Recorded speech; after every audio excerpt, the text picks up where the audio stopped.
करवा चौथ का पावन पर्व जो हर स्त्री नारी भावना को लेकर श्रद्धा और प्यार के प्रतीक का ये पर्व हम सभी मनाते हैं। लेकिन करवा चौथ का पर्व हम क्यों मनाते हैं, इसके पीछे क्या आध्यात्मिकता समाई हुई है, उन रहस्यों को हम सभी नहीं जानते हैं। तो आज हम थोड़ा सा विचार करते हैं कि करवा चौथ का पर्व क्यों मनाया जाता है। वास्तव में देखा जाए तो दुनिया में एक कथा आती है कि जो वीरवती थी उसने करवा चौथ का व्रत रखा। सुबह से शाम हो गई, कुछ भी अन्न जल को ग्रहण नहीं किया, क्योंकि कहा जाता है कि जब शाम को चांद निकलेगा उसके बाद ही वो अन्न जल ग्रहण कर सकती है।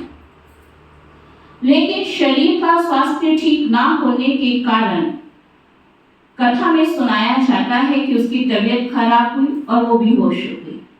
तो परिवार वाले जो थे वो उसकी ऐसी दशा देख नहीं सकते थे, और क्योंकि उसने व्रत रखा था तो कहते हैं कि आग जलाकर उसकी रोशनी से छलनी में उसको दिखाया गया और कहा गया कि आप पानी पी लो, चांद निकल आया है। और कहते हैं उसने पानी पिया और जो भी खाना था वो फल आदि खाया, और उधर उसको समाचार मिला कि उसके पति की मृत्यु हो गई। जब उसके पति की मृत्यु हो गई तो वो विलाप करने लगी।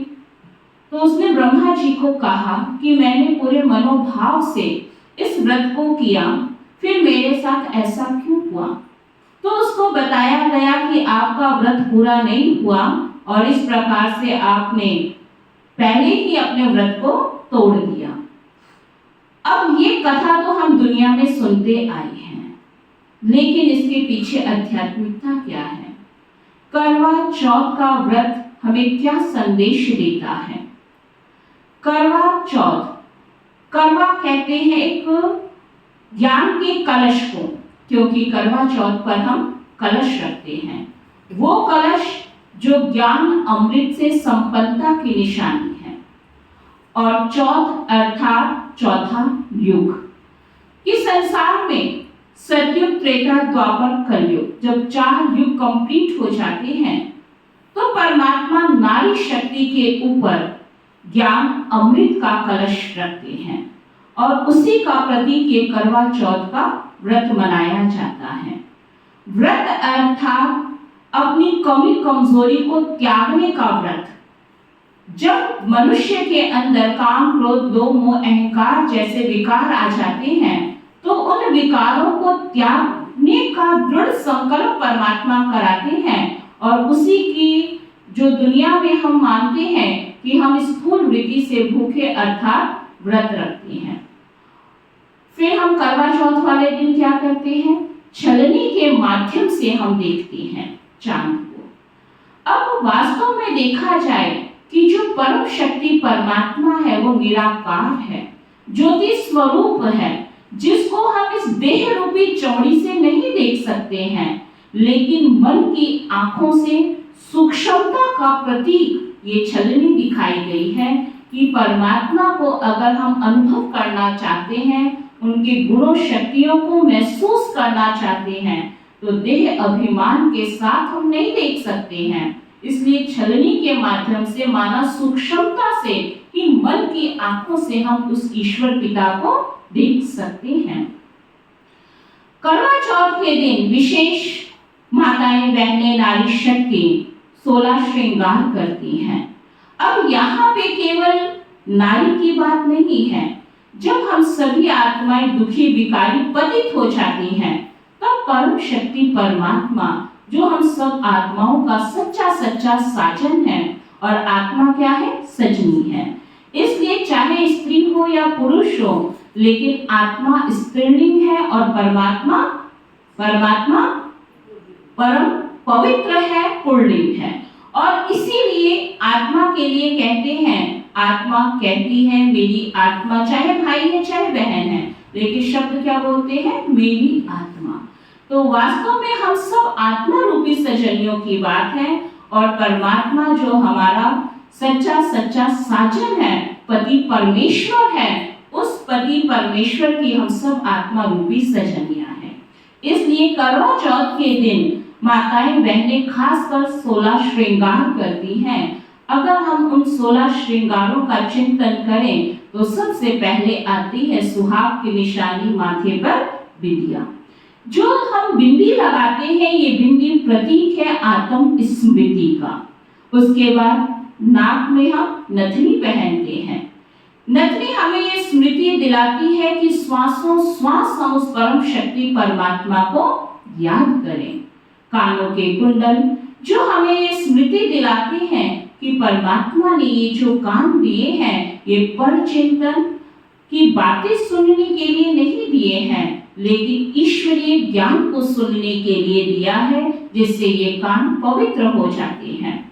होठों पे हम लिपस्टिक लगाते हैं। ये लिपस्टिक जो हमारे मधुरता की निशानी है, हर्षित मुक्ता की निशानी है। फिर हम हाथों में कंगन पहनते हैं। ये कंगन पवित्रता की निशानी है। पाँव में हम बिछुए पहनते हैं। ये बिछुए सही मार्ग पे चलने की निशानी है।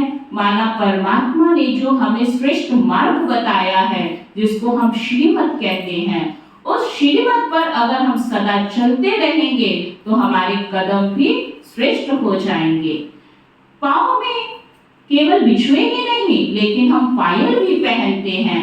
ये पायल उमंग उत्साह की निशानी है कि हम सदा खुशी में रहें, उमंग उत्साह में रहें। फिर कमर में कमरबंद बांधते हैं जो दृढ़ता का प्रतीक है, और नए वस्त्र, सुंदर वस्त्र जो पहनते हैं, ये वस्त्र हमें स्मृति दिलाते हैं कि अभी देह भान का वस्त्र उतार दो और फरिश्ते के वस्त्र को सद्गुणों के गुणों से संपन्न होके फरिश्ते ड्रेस को धारण कर लो। फिर हम सब सुहागवती क्या करती हैं? विशेषकर चुन्नी भी ओढ़ती हैं।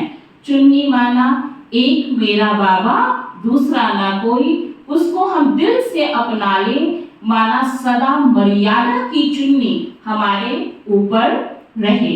कभी भी हम किसी मर्यादा का उल्लंघन ना करें, तो ये मर्यादा की चुन्नी ओढ़कर इस प्रकार से हम अपने जीवन को 16 श्रृंगारों से सजाकर उस परम शक्ति, परम साजन के साथ, पवित्रता के साथ अगर आत्मा रूपी सजनिया सद्गुणों को धारण कर ले, तो सही विधि विधान से परमात्मा जो हमें आशीर्वाद देता है आयुष्मान भव का, वो ऐसी सुखद दुनिया बना देता है जहाँ संपूर्ण पवित्रता के कारण ना दुख होगा, ना अशांति होगी, ना कोई भय होगा, जहाँ पर हम हेल्थ, वेल्थ, हैप्पीनेस का वरदान प्राप्त कर लेंगे।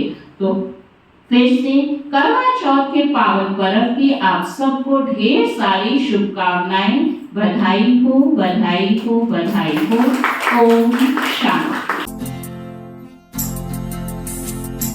ओ शिव बाबा, ओ शिव बाबा, ओ शिव बाबा, ओ शिव बाबा, ओ शिव बाबा, ओ शिव बाबा, ओ शिव बाबा, ओ शिव बाबा।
तुझको पाकर ना बहकूं, चहकाए से ना चहकूं, तुझको पाकर ना बहकूं, चहकाए से ना चहकूं, माया नगरी से दूर, माया नगरी से दूर, माया नगरी से दूर, ये तेरी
शिव बाबा